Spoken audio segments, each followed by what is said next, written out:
जय श्री राम दोस्तों। आज की डिबेट का माहौल कुछ ऐसा था कि स्टूडियो एकदम जंग का मैदान बन गया। शुरू में तो अनुराग भदौरिया ने बीजेपी और सुधांशु त्रिवेदी पर बहुत सारे इल्जाम लगाए, पर बाद में सुधांशु त्रिवेदी ने अनुराग भदौरिया के हर सवाल का जवाब कुछ इस तरह दिया कि सबकी बोलती बंद कर दी।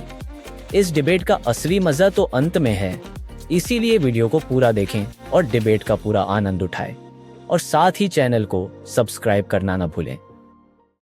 आइए देखते हैं बैठचंद मजा आएगा। ये देखिए, नया साल है। नए साल पे सभी लोगों को बहुत सारी शुभकामनाएं और पैनल पे जो लोग बैठे हैं उनको भी हमारी तरफ से बहुत सारी शुभकामनाएं। सुधांशु जी तो लखनऊ के हैं, इसलिए उनको विशेष शुभकामनाएं, और राजीव झा जी तो हमारे मित्र हैं, उनको भी बहुत सारी शुभकामनाएं। पंकज जी को भी, और जो एंकर महोदय हैं उनको तो विशेष शुभकामनाएं कि हम लोगों को विशेष कृपा नए साल में बनाए रखेंगे, बोलने का मौका देंगे, हम लोगों के बीच बीच में सवाल नहीं पूछेंगे।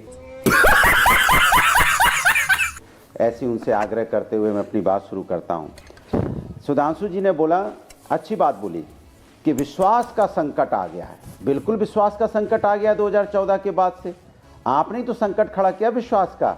आपने तो बड़ा लंबे लंबे नारे दिए थे, हम आएंगे, देश बनाएंगे, खुशहाली लाएंगे, डीजल पेट्रोल सब सस्ता हो जाएगा, बुलेट ट्रेन आएगी।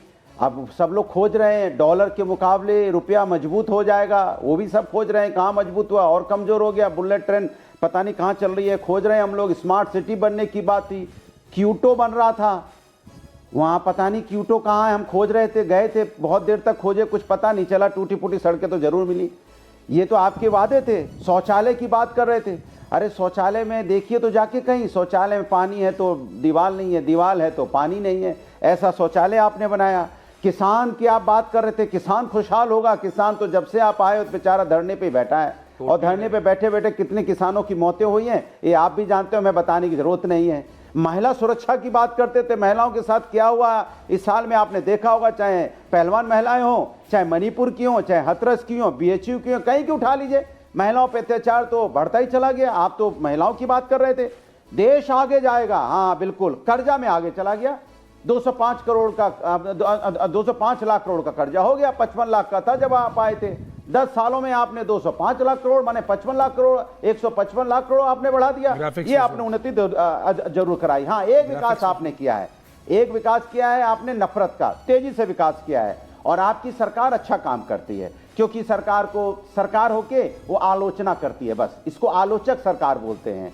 शिकायती सरकार है आपकी। विश्वास का संकट आपकी सरकार पे हमेशा ये खुद की प्रशंसा बहुत करती है, जैसे आप अभी कर रहे थे, खुद की प्रशंसा, दे दनादन प्रशंसा, दे दनादन प्रशंसा। अरे जनता देख रही, भाई प्रशंसा किस पे कर रहे हैं भाई? यहाँ तो लोग 80 करोड़ लोगों में लाइन लगा दिया, 5 किलो चावल 5 किलो आटा में, और प्रशंसा के तीर बांधे जा रहे हैं। वाह भाई, हिम्मत की दाग देनी पड़ेगी, इसके लिए आपको बधाई। माने कमजोर पिच पे क्या बैटिंग करने आते, बोल्ड होने के बाद भी बैटिंग कर रहे हैं। अरे कह रहे सुधांशु जी विकेट उड़ गई है, बोले नहीं उड़ी है, आप नहीं समझ रहे हो, विकेट नहीं उड़ी है, हवा से गिरी है, हवा का जोर था, ये हवा से विकेट गिरी है। अंपायर देखो आउट नहीं दे रहा है, अंपायर को भी कंफ्यूज कर देते हैं। अब अंपायर भी कंफ्यूज है, अंपायर थर्ड अंपायर से पूछ रहा है विकेट कैसे गिरी है, बॉलर कह रहा है भैया विकेट बोल्ड हो गए, वो कह रहे नहीं हवा से गिरी है, तेज हवा आई है, ये पूरब से आई थी, पश्चिम की तरफ जा रही थी, पश्चिम से आई थी, उत्तर की तरफ जा रही थी, उत्तर की तरफ आई थी, दक्षिण तरफ जा रही थी, दक्षिण से आई थी, ऊपर से नीचे से, सब कंफ्यूज हो गया भैया हवा आई किधर से थी। ऐसा उन्होंने माहौल बनाया, लोग सोच रहे हवा आई है कि नहीं आई है। मुझे समझ नहीं आ रहा, मैं पूछता भारत देख रहा हूं कि मैच की कमेंट्री सुन रहा हूं। चल रहा है कि बात तो सही है। हवा किधर से आई है, बोल्ड आउट होने का फैसला नहीं आ रहा है। सुनिए मेरी बात पूरी हो जाने दीजिए। उसके बाद उस चर्चा में लोग खो गए, असली बात भूल गए कि बोल्ड हुए थे कि नहीं। इनके समय में संभल जैसी घटनाएं हुई, कासगंज जैसी घटना हुई, मणिपुर जैसी घटनाएं हुई, बाद बाकी तो मैंने आपको बताई है कितनी सारी। तो सवाल उठता है सुधांशु जी, आप अपनी बात को ऐसे बताते हैं जैसे अपनी कमजोरी को इतनी तरह से आप इतने तरह तरीके से बचाते हैं, ये अब भूल जाते हैं कि देश की हालत क्या आज की डेट में, क्या हालत देश की आपने बना के रख दी है। एक उठता हुआ देश, जहां देश आगे बढ़ रहा था तेजी से, और आपने कल भूखमरी के 127, अगर देश देखा जाए तो 105 पे आप खड़े हो, और आप कह रहे हो हमने वर्ल्ड में तेजी से ग्रोइंग, और हम चौथे नंबर 5वें नंबर पे पता नहीं कितने पे चले गए।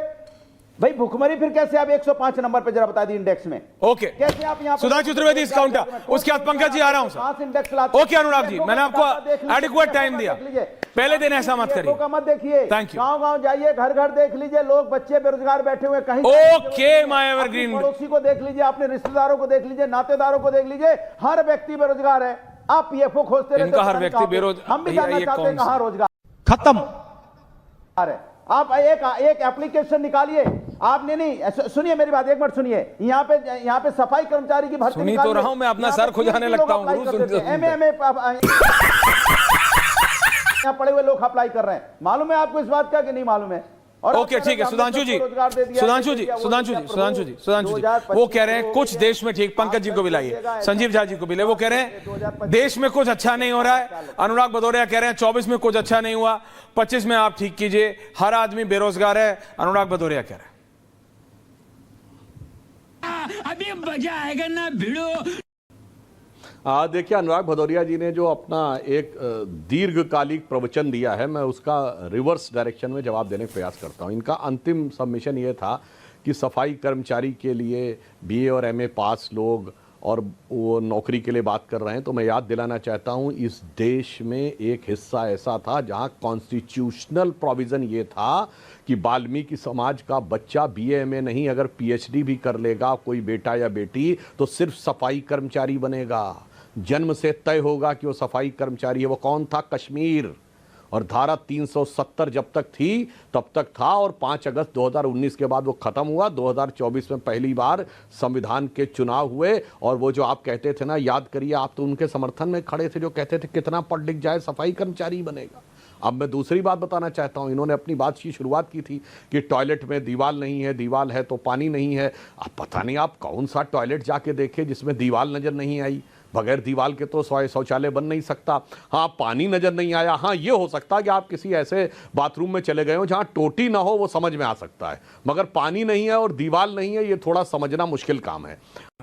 ये बड़ी अच्छी बात कही आप। अब मैं दूसरी बात बताना चाहता हूं। इन्होंने कहा कि डॉलर के मुकाबले, अनुराग भदौरिया जी, बदलती दुनिया का माहौल देखिए। आज अमेरिका का डॉलर एक चैलेंजिंग सिचुएशन में है। भारत की currency sterling pound, euro, Japanese yen और चाइना की YMB सबके मुकाबले, सिंगापुरियन डॉलर के मुकाबले मजबूत है। और मैं दर्शकों से कहता हूं, प्रमाण देखिए।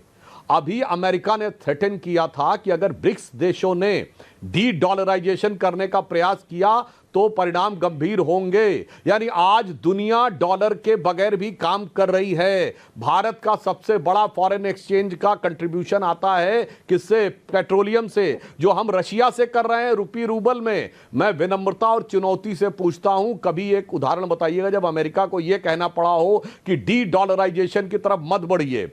और ये चीन की बहुत बात करते हैं इनके राहुल जी, तो जाके पता कर लीजिए। मात्र 8-9 साल पहले जब हमारी सरकार आई थी, चाइना का 84% फॉरेन एक्सचेंज और वो डॉलर्स में था, उसने घटा के 40% कर दिया। भैया कहां था वो जमाना? गए जब रुपया डॉलर की लैला हुआ करती थी कि लैला मजनू की तरह एक बेत मजनू के पड़ता था पीठ पे तो पीठ लाल हो जाया करती थी लैला की। वो जमाने लद गए मियां। अनुराग जी, आप लखनऊ के रहने वाले हो, पुरानी कहावत पता है ना, अमा मियां वो दिन लद गए जब उस्ताद लल्लू खां फाख्ते उड़ाया करते थे। वो फाख्ते उड़ गए जनाब। इसलिए मैं कहता हूं, अब ये हरे रंग का चश्मा उतारिए। एक कहावत होती है, इनका नहीं उतरता। सावन के अंधे को हरा ही हरा दिखता है। इनका नहीं उतरता। तो ये हरा हरा हटाइए, नहीं और असलियत देखिए, तब आपको समझ में मैं आएगा। गारंटी लगाने को तैयार। और देखिए, फ्रेंडली बेट में लगा सकता है ये आपको आंखों के सामने। नहीं सुधांशु जी, मैं फ्रेंडली